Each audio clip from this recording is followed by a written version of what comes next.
All right, kittens. You ready for another bedtime story? George, Harold, do you want to come up?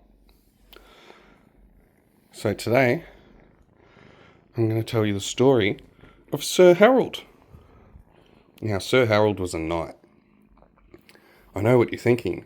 Shiny armour, big horses, fair maiden on his arms. That wasn't Sir Harold. Sir Harold was a border knight. He was a lot poorer than those flashy knights in the city.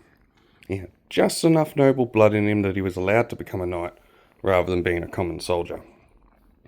And he lived on the border between his kingdom and the neighbouring one, protecting the border from smugglers and raiding parties and poachers, because the kingdom he lived in was very abundant with wealth and food and good farmland.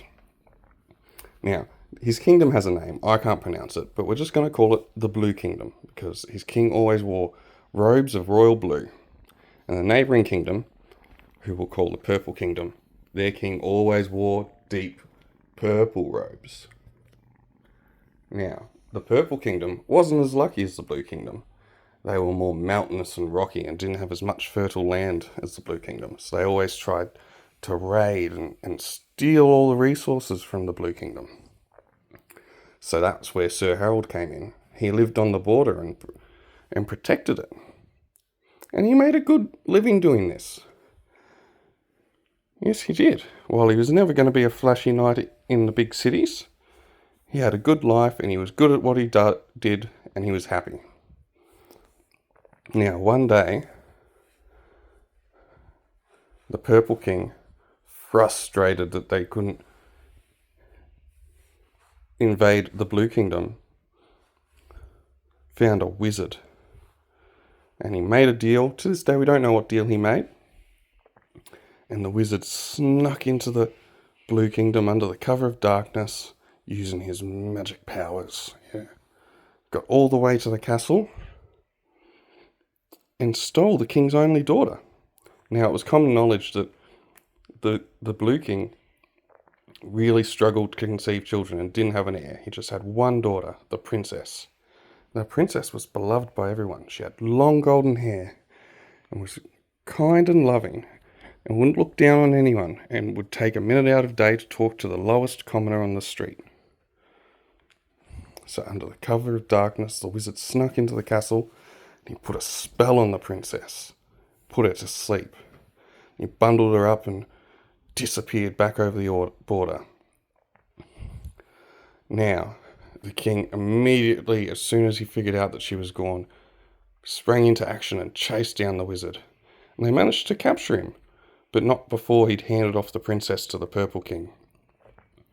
And after questioning him for hours and hours, the wizard finally revealed that the curse he'd put on the princess could only be broken if she was brought back to her royal bedroom in the palace. Otherwise, she'd sleep forever. So the king immediately decided he was just going to invade the Purple Kingdom, and he called up all his knights and all his common soldiers and started heading for the border. Now, Sir Harold heard about this, so he was getting ready to join the attack. But they were just about to start invading the Purple Kingdom when some scouts captured some enemy soldiers and found out that the princess wasn't in the Purple Kingdom anymore. The Purple King, being a shrewd, evil man, knew what would happen, and the Blue King would put all his resources into getting the princess back. So instead of keeping her in his kingdom, he'd trapped her on a lonely island guarded by a big dragon. So the king stopped and started thinking. He immediately sent out a group of knights by boat to get his princess back. But they failed. They didn't come back. Not a single knight, not the boat, nothing. So he sent out more knights and more knights until eventually the knights started refusing to go in because no one was coming back. This dragon was defeating them all. So then he started offering rewards, chests of gold, parcels of land, castles, to the knight who brought his princess back, and people took him up on it. Not Sir Harold, though. He was content in his life. He didn't need to go get eaten by a dragon for the promise of some gold. So he didn't go, but people did. They took him up on it, and they went, and they never came back. Till eventually the king got desperate. So he said, whichever knight could bring his princess back and break the curse, he'd give them her hand in marriage and name them heir to the kingdom, and they would become the next king. Now this piqued Sir Harold's interest. While he didn't really want gold, being king sounded real nice. But Sir Harold didn't want to just charge in like the rest of them, right? He was smarter than that. So once he decided he was going to do this, he travelled across the kingdom and talked to anyone that had ever seen a dragon, trying to figure out the best plan of attack to beat this foul beast and bring the princess home. And eventually, he came up with a plan. But again, Sir Harold, he was just a poor border knight. So he needed to fund this expedition. So he sold everything he owned, his armour, his horse, even his sword. Because if his plan worked the way he wanted it to, he wouldn't need his sword. And if it didn't, sword wouldn't help anyway, because the dragon would just melt him with their flames. So eventually, Sir Harold was ready to set off. He bought 2 small boats, hired a crew of desperate sailors to sail them for him, and the last thing he did before he set off was went and saw an apothecary to get the main thing he needed for his plan. And off he sailed towards the island. It was a long way. It took them 20 days and 20 nights to sail there.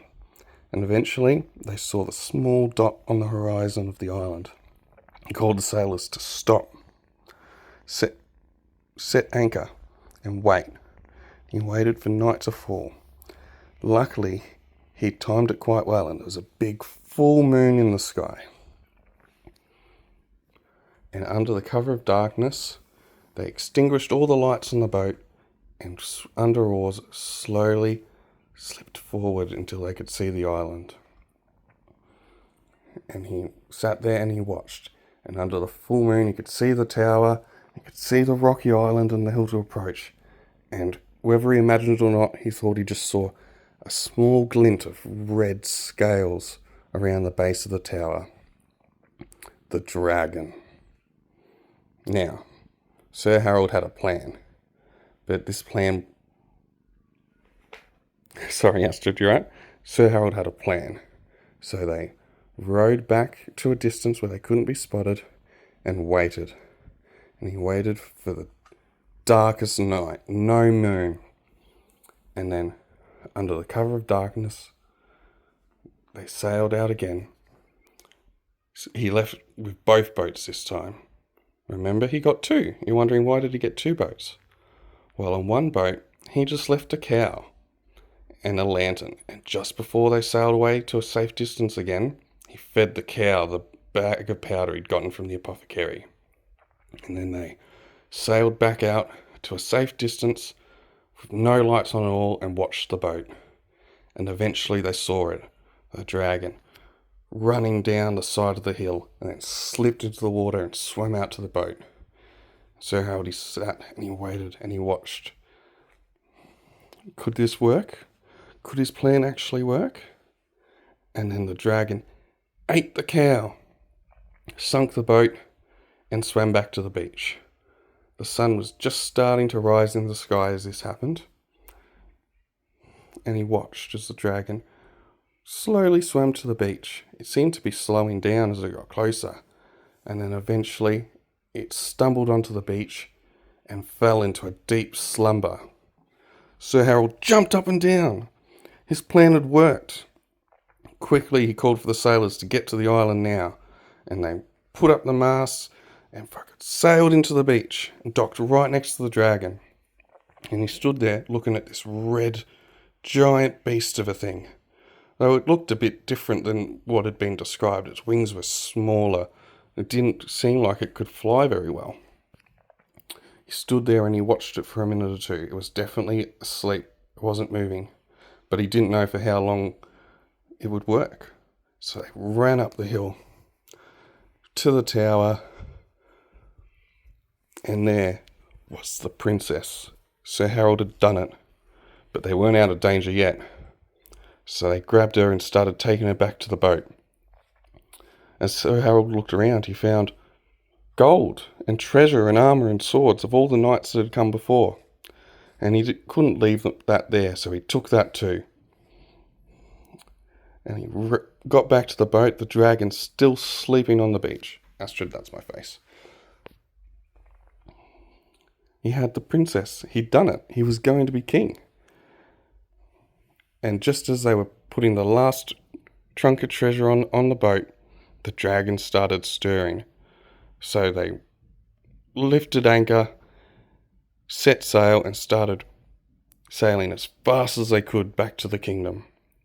Oh, the dragon stirred behind them. My apologies, George. And just as the island was disappearing into the distance, they heard a mighty roar, and roar, and roar, and roar, and then more roars from the opposite direction of the island. But they were too far out now. He was confident they couldn't see where they went. So they kept sailing faster and faster back to the kingdom. Because Sir Harold had done it. He'd rescued the princess. He was going to break the curse. And he was going to be king. The end.